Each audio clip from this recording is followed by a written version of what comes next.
नमस्कार, मैं सुरेश कुमार। सबसे पहले आपसे रिक्वेस्ट है कि अगर आपने चैनल को सब्सक्राइब नहीं किया है तो सब्सक्राइब बटन पर क्लिक करके चैनल को ज़रूर सब्सक्राइब कर लें।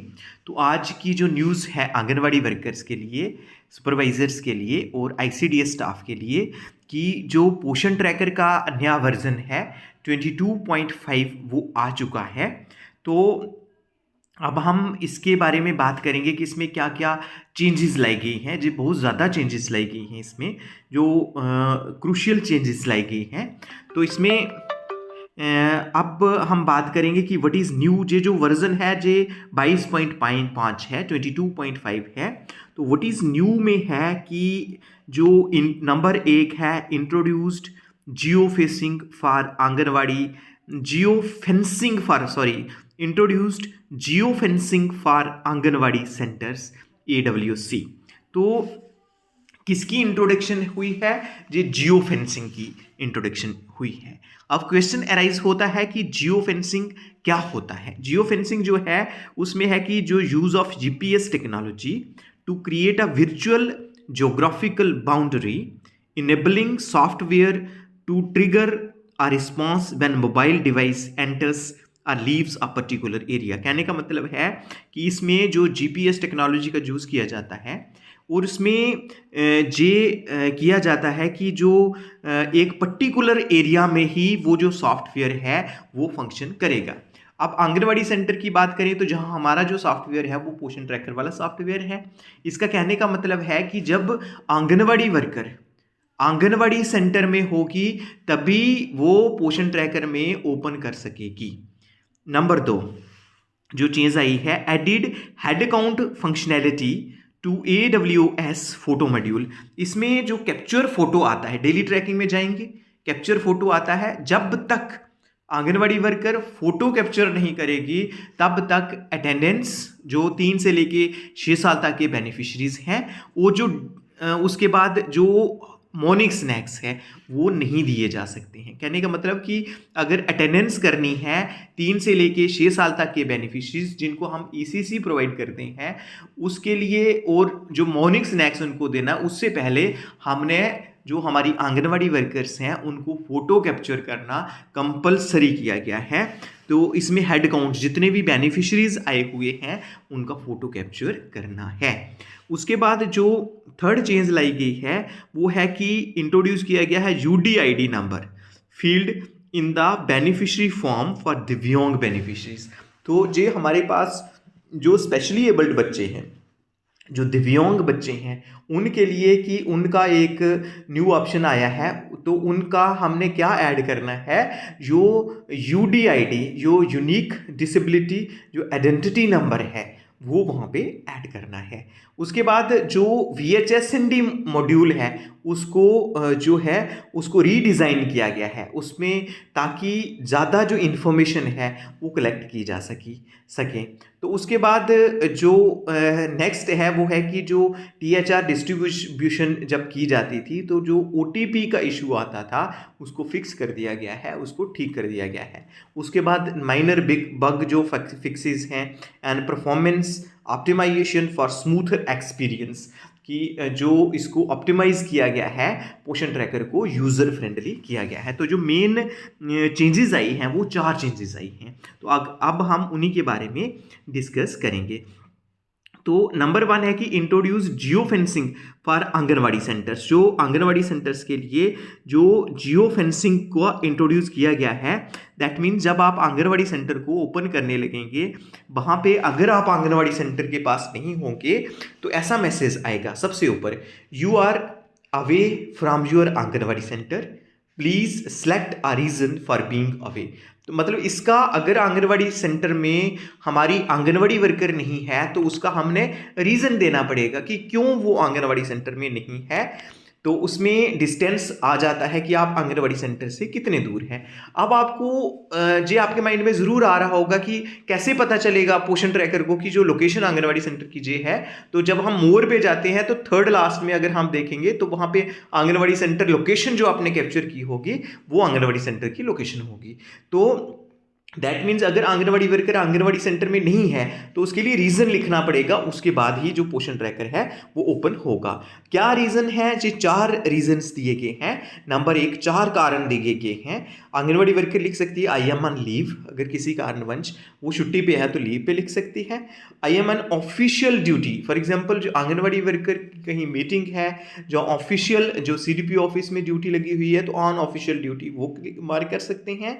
I am on additional charge, कई बार होता है कि एक आंगनवाड़ी वर्कर को 2 आंगनवाड़ी सेंटर्स दिए जाते हैं तो उस आंगनवाड़ी सेंटर में वो आंगनवाड़ी वर्कर नहीं होती हैं, वो दूसरे आंगनवाड़ी सेंटर में होती हैं, तो इसीलिए वहाँ पे आप लिख सकते हैं कि I am on additional charge. तो कई बार आपके माइंड में ये आ रहा होगा कि ठीक है, ये जो ऑप्शन तो दिया गया है लेकिन हमारे जहाँ नेटवर्क ही नहीं अवेलेबल है, तो हमारा पोषण ट्रैकर जो है जहाँ नेटवर्क नहीं है तब हम दूसरी आंगनवाड़ी वर्कर को कॉल करते हैं और वो पोषण ट्रैकर ओपन करती है, तो उस केस में आप जी इस ऑप्शन को लिख सकते हैं कि network unavailable at the anganwadi centre. लेकिन ये वैसा होना चाहिए, ऐसा नहीं है कि कोई आंगनवाड़ी वर्कर वहाँ है ही नहीं है, बार बार वो 4 महीने से यही लिख रही है कि नेटवर्क नॉट अवेलेबल और वो आंगनवाड़ी सेंटर में अवेलेबल नहीं है, ऐसा नहीं चलेगा। ये हो सकता है क्योंकि जम्मू कश्मीर जो है ये पहाड़ी एरिया है, हो सकता है कि बहुत सारी एरियाज वैसे हैं जहाँ पे नेटवर्क अवेलेबल नहीं है, उस केस में आपने network unavailable at the anganwadi centre पे क्लिक करना है और जो अपनी जो नेक्स्ट जो अटेंडेंस है बेनिफिशरीज की वो कर सकते हैं। उसके बाद दूसरा जो चेंज आया है, अब दूसरा कौन सा चेंज आया है? जो दूसरा चेंज आया है वो है add head count functionality to the anganwadi centre photo module. तो जो फोटो मॉड्यूल है आंगनवाड़ी सेंटर्स का, उसमें क्या है, जैसे हम डेली ट्रैकिंग पे जाते हैं, डेली ट्रैकिंग पे सबसे पहले ओपन आंगनवाड़ी सेंटर ओपन आता है, उसके बाद फोटो कैप्चर होता है। तो पहले होता था कि कुछ एक आंगनवाड़ी सेंटर जहाँ पे, अब क्या है, अब है पहले फोटो कैप्चर आता था, अब है चिल्ड्रन ग्रुप फोटो। ये कंपलसरी है कि जितने भी बच्चे वहाँ पे आए हुए हैं उनका ग्रुप फोटो लेना है, उसके बाद ही अटेंडेंस और मॉर्निंग स्नैक पे क्लिक कर सकेंगे। तो जहाँ पे please capture anganwadi centre children photo first in order to enter attendance oblique morning snacks detail.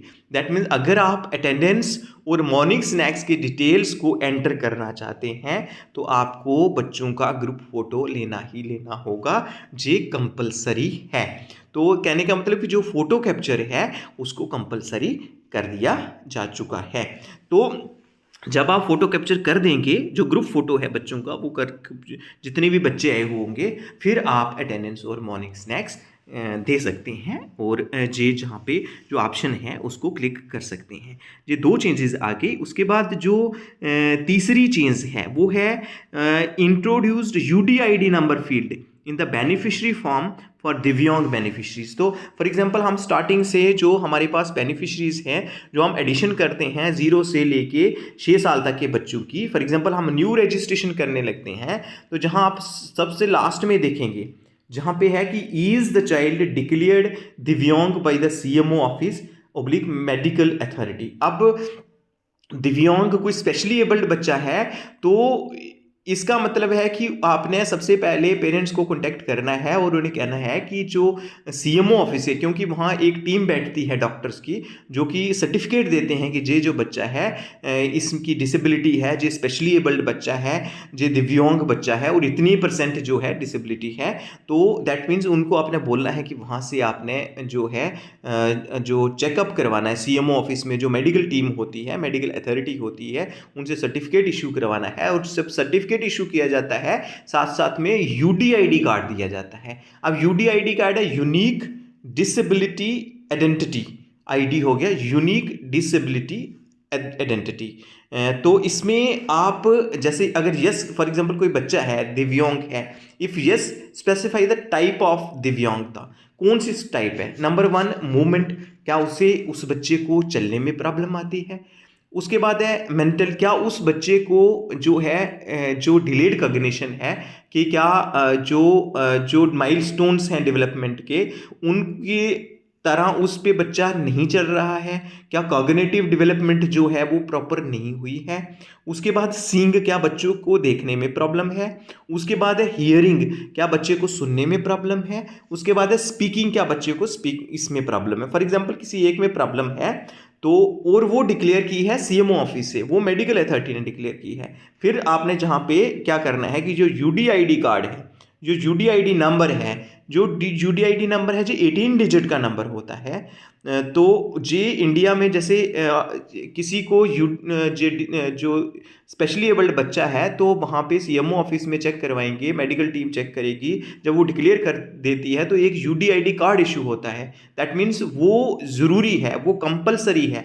आपने ये भी बताना है उनके पेरेंट्स को, जो दिव्यांग बच्चे हैं, कि आप जो यूडीआईडी कार्ड ज़रूर बनवा लें, क्योंकि उनसे उनको भी बेनिफिट होगा। उनको जब ट्रीटमेंट बच्चे का करवाना पड़ेगा तो उन्हें फ्री ऑफ कास्ट जो गवर्नमेंट की हॉस्पिटल्स में जो फैसिलिटीज़ हैं वो दी जाएंगी, उनको स्पेशल जो पेंशन है वो दी जाएगी, बच्चे को स्पेशल जो फैसिलिटीज़ हैं वो दी जाएगी, और एक गवर्नमेंट के रिकॉर्ड में भी आ जाएगा। इसलिए आपसे रिक्वेस्ट है कि आपके एरियाज़ में जितने दिव्यांग बच्चे हैं, जहाँ और कोई दिव्यांग पर्सन है, तो उन्हें कहना है कि यूडीआईडी कार्ड जो है वो ज़रूर बनवा लें। तो आपने जहाँ पे बच्चे का यूडीआईडी कार्ड उस केस में एंटर करना है। तो ये जो 3 चेंजेस हैं जो मेन आई हैं।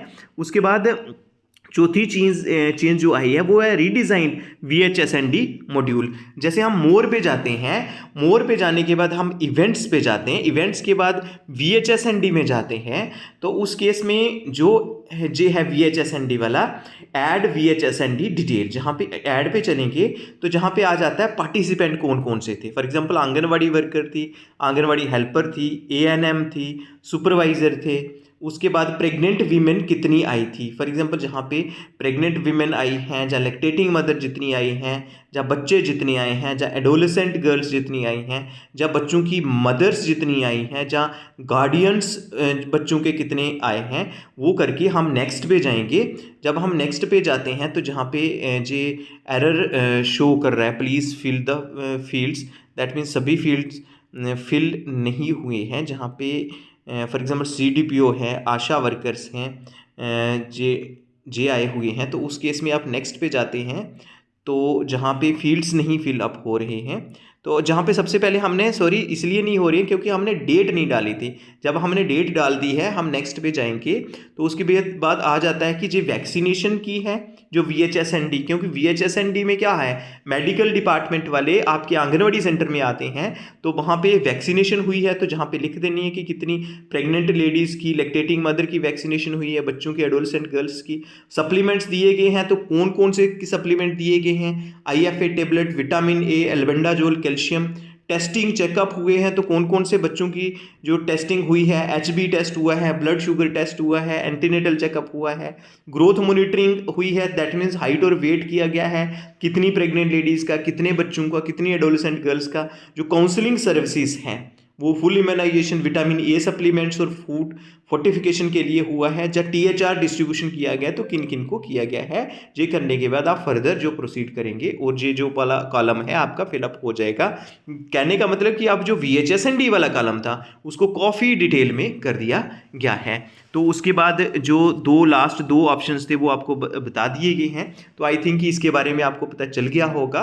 तो इसमें पैनिक आपने बिल्कुल नहीं करना है, क्योंकि आप सभी डेडिकेटेड मैनर में काम करते हैं। तो इसके साथ साथ गवर्नमेंट को भी रिक्वेस्ट है कि अगर आंगनबाड़ी वर्कर्स पे इतना वर्कलोड है तो उस वर्कलोड के मुताबिक उनका जो हॉनरेरियम है वो कंपेरेटिव टू जो अदर स्टेट्स हैं, जैसे दिल्ली स्टेट है, पंजाब है, हरियाणा है, उसके कंपेरेटिवली उनका प्लीज़ रिक्वेस्ट है कि उनका हॉनरेरियम, इस बात को कंसीडर किया जाना चाहिए कि आंगनबाड़ी वर्कर्स को इतना वर्कलोड है, उनका हॉनरेरियम भी सरकार से रिक्वेस्ट है कि बढ़ना चाहिए और इस पे भी वो सरकार गौर फरमाए।